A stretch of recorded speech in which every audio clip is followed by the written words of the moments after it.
नमस्कार साथियों, राजस्थान सफाई कर्मचारी के फोरम तो स्टार्ट हो गया, आप सभी को पता है। रात्रि 12 बजे से यानी 15 अगस्त की रात्रि 12 बजे से स्टार्ट हो गए थे, जो 28 सितंबर तक ये फोरम भरे जाएंगे। आपके फोरम में सबसे बड़ी चीज क्या है, सबसे बड़ी उलझन क्या है? फोरम वही बंदा भरे जिसके पास जेन्युइन डॉक्यूमेंट्स हो, सारे दस्तावेज सारे के सारे ठीक हो, वही भरे, दूसरा नहीं भरे। अगर दस्तावेजों में कोई भी कमी है तो आप स्वयं जिम्मेदार होंगे, आपको भर्ती से सीधे आउट करवा दिया जाएगा। फर्जी चीजों में मत पड़ना कि फर्जी अनुभव प्रमाण पत्र बना दे, फर्जी कोई डॉक्यूमेंट्स लगा दे, नहीं, जेन्युइन है उन्हीं से करना। और इस जेन्युइन के लिए ही सरकार ने नोटिफिकेशन में एक आदेश दिया था, उसी आदेश के अनुसार फॉर्म भरना है। यानी जो नोटिफिकेशन आया था उसी के तहत आपको फॉर्म भरना है। आपका अनुभव प्रमाण पत्र 1 अगस्त 2026 के बाद का होना चाहिए, नगर पालिका के द्वारा जारी किया हुआ होना चाहिए। यानी नगर पालिका के जो अधिकारी है उनके द्वारा अगर जारी किया गया है तो कोई दिक्कत नहीं, 1 अगस्त 2026 के बाद, क्योंकि वो जांच पड़ताल करके बनाया गया है। आप किसी ठेकेदार से या फर्जी बना के मत लगा देना, नहीं तो दिक्कत आ जाएगी। पुराने वाला किसी का भी हो, चाहे डीएलबी का भी जारी किया गया है, पुराना है तो उसे रिन्यू करवाना, 1 अगस्त 2026 के बाद का करवाना और फिर बढ़ना, ठीक है। एक तो ये बात है, सब फॉर्म भर सकते हैं, उम्र का कोई इसमें क्राइटेरिया है ही नहीं, आपको पता है। 40 साल तक का आदमी इसमें फॉर्म भर सकता है। मूल निवास प्रमाण पत्र, जाति प्रमाण पत्र, आय प्रमाण पत्र, चरित्र प्रमाण पत्र, जन्म प्रमाण पत्र, इन पर विशेष ध्यान देना। ये सारे आधार कार्ड के अकॉर्डिंग होने चाहिए। जन्म प्रमाण पत्र उन लोगों के लिए लागू है जो 9th तक पढ़े हुए हैं, यानी 9th से कम पढ़े हुए हैं उनको जन्म प्रमाण पत्र चाहिएगा। और 10th तक पढ़ा हुआ है या 10th से ज्यादा पढ़ा हुआ है, उसकी 10th की मार्कशीट एक क्या है, अनुभव प्रमाण पत्र के रूप में काम में, ये अनुभव क्या जन्म प्रमाण पत्र के रूप में काम में दे देगी। अनुभव फर्जी मत लगाना, पहले कह रहा हूं, वही नियम है, वही कानून कायदे हैं, वेतन भी उतना ही है, 7410 रुपए रखा है। संविदा कर्मचारी के रूप में फॉर्म भरवाया जा रहा है। सारी डिटेल वैसे बहुत सारी चीजें मैंने दे रखी है। बहुत सारे बच्चे कह रहे थे कि गुरुजी परिवर्तन हो गया, परिवर्तन, कोई परिवर्तन नहीं हुआ। ये फॉर्म नोटिफिकेशन के अनुसार ही भरे जा रहे हैं, जैसा नोटिफिकेशन में दिया गया है उसी के अनुकूल ये फॉर्म भरे जा रहे हैं और उसी के अनुकूल भरे जाएंगे। तो अभी तक का कोई परिवर्तन नहीं है। अगर परिवर्तन होगा तो मैं आपको सूचना देता रहूंगा, बारी बारी से मैं समय समय पर आपको सूचना दे भी रहा हूं। बहुत सारे कह भी रहे हैं कि गुरुजी कोई नई चीज नहीं बता रहे। नई चीज कहां बताएं जब आए ही नहीं। आंदोलन सफाई वालों का चल रहा है वो कोई नया नहीं है, विवाद जो चल रहा है नया नहीं है। विवाद अनुभव प्रमाण पत्र का था तो उसी के तहत फॉर्म भरा जा रहा है कि 1 अगस्त 2026 के बाद का सरकारी विभाग के द्वारा जारी किया हुआ होना चाहिए। वेतन भी वही है, अस्थायी संविदा कर्मचारी बढ़ती है, तो कोई नया नहीं है। मगर कोई अभी तक तो कोई नया नहीं है। उसी शर्त के आधार पर फॉर्म भरा जा रहा है, उसी नोटिफिकेशन के आधार पर फॉर्म भरा जा रहा है जो नोटिफिकेशन आपका आया था।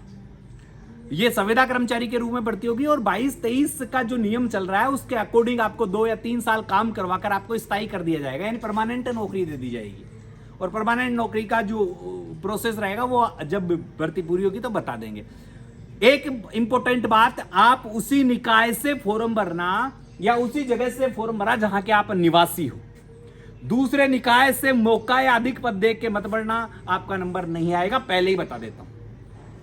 आप जैसे जिस नगर पालिका, जैसे किशनगढ़ नगर पालिका से है तो किशनगढ़ नगर पालिका से ही भरना, अलवर से हो तो अलवर से ही भरना, बानसूर से हो तो बानसूर से ही भरना, रेणी से हो तो रेणी से ही भरना, राजगढ़ से हो तो राजगढ़ से ही भरना, पाली से हो तो पाली से ही भरना, जयपुर ग्रामीण से हो तो जयपुर ग्रामीण से ही भरना, जोमदेर से हो तो जो जिस नगर पालिका, 183 निकाय है तो आप जिस निकाय में आते हैं उसी निकाय से आपको फॉर्म लगाना है, ये ध्यान रख लेना।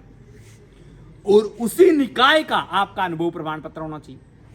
आपको जोधपुर का बंदा फोन करके कहता है गुरुजी मेरा अलवर से बन रहा है, बनवा लूं क्या, मेरा ऐसा हो रहा है, ऐसा। देख ये तो अनलीगल चीज है, सारी गलत कर रहा है, फंसेगा मरेगा, पहले बता देता हूं। जोधपुर वाले जोधपुर का ही अनुभव प्रमाण पत्र लगाए, बीकानेर वाले बीकानेर का लगाए। जिस नगर निकाय में आप फॉर्म भर रहे हो उसी नगर निकाय के आप निवासी हो और उसी नगर निकाय से आपको फॉर्म भरना है, ये भी ध्यान रख लेना। अगर बाय दे फिर भी आपका नहीं बैठ रहा है तो आपके जिस निकाय के निवासी हो और जिस निकाय का अनुभव प्रमाण पत्र है उसी के साथ आप दूसरे निकाय में जाओगे तो आप दूसरे ऑप्शन पे आ जाओगे, दूसरे नंबर के ऑप्शन पर आ जाओगे कि उस निकाय में अगर व्यक्तियों की संख्या कम रही तो फिर आपको लिया जा सकता। तो ऐसा मुझे नहीं लगता होगा, ऐसा नहीं लग रहा मुझे। संविदा की बढ़ती है, 7410 रुपए पेमेंट आपका बाद, परमानेंट होने के बाद लगभग 18,000 वेतन है। तो नई चीजें तो मुझे लग नहीं रही इस भर्ती में कि नई चीज है। बेरोजगारों के साथ एक धोखा और खिलवाड़ है। तो आपका आंदोलन चल रहा है, उसको बराबर सपोर्ट आप कर नहीं रहे हो, क्योंकि आप वीडियो भी शेयर नहीं करते हो। मैं देखता हूँ 8,000, 10,000, 20,000 व्यूज आते हैं, जबकि फोरम बढ़ने वालों की संख्या लाखों में है। फोरम बढ़ने वालों की संख्या लाखों में है। लगभग 3 से 4 लाख फोरम भरेंगे, प्रत्येक बंदे तक आप पहुंचा ही नहीं रहो। आप खुद देखते हो, खत्म कर देते हो। इस आंदोलन को बड़े स्तर पर लेके आओगे तो हो सकता है ये भर्ती स्थायी हो जाए। सबसे बड़ी चीज, वेतन का मामला छोड़ो, स्थायी। पहली बात, भर्ती कैसी होनी चाहिए? स्थायी। आप 2 साल 3 साल नौकरी करने के बाद अगर आपको निकाल दिया गया तो आपका तो करियर तबाह है या नहीं? आप मेरी बात से सहमत हो या नहीं हो? तो आपका तो करियर वैसे ही तबाह हो जाएगा। तो अपने करियर को बचाने के लिए आपको सड़कों पे आना पड़ेगा। जो लोग जुड़ रहे हैं उनसे आपको आकर जुड़ना पड़ेगा, और जब जुड़ जाओगे तो इसका फल भी आपको मिलेगा। अरे युवाओं में या बेरोजगारों में तो वो ताकत है कि शिक्षा मंत्री, भारत सरकार के शिक्षा मंत्री ने इस्तीफा दे दिया। तो आप क्यों नहीं कर सकते? आप तो अपनी मांग ही कर रहे हैं कि स्थायी भर्ती की जाए। पहली मांग यही होनी चाहिए, स्थायी भर्ती कर दिया। वेतन बाद में देखो, पहले मेरा जो मूल मुद्दा है स्थायी भर्ती का। और दूसरा इसमें मुद्दा होना चाहिए अनुभव प्रमाण पत्र सभी का मान्य किया जाए। नियम यही रह जाए, मगर सभी अपने अनुभव प्रमाण पत्र से फॉर्म भर सकते हैं। केवल वरीयता दे दी जाए कि नगर निकाय वालों को पहले देंगे, फिर सरकारी वालों को लेंगे, फिर प्राइवेट वालों को लेंगे, तो सबके फॉर्म लग जाएंगे, सब लोग संतुष्ट रहेंगे। तीसरी मांग क्या रहेगी? वेतन की, कि वेतन लगभग शुरुआती वेतन 14,200 रुपए तो रहे, 14,000 के आसपास वेतन रहे। परमानेंट होने के बाद जो वेतन मिलता है वो रहे। ऐसी मांगों के साथ अगर अपन आगे बढ़े तो इस भर्ती में अभी भी कुछ हो सकता है। आपके पास ये चीज़ों का मौका है। जुड़िए।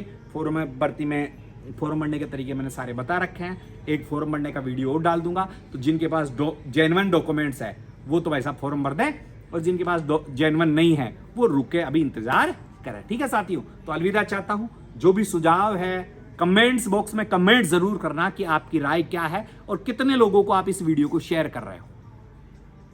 लाइक और कर देना, ठीक है।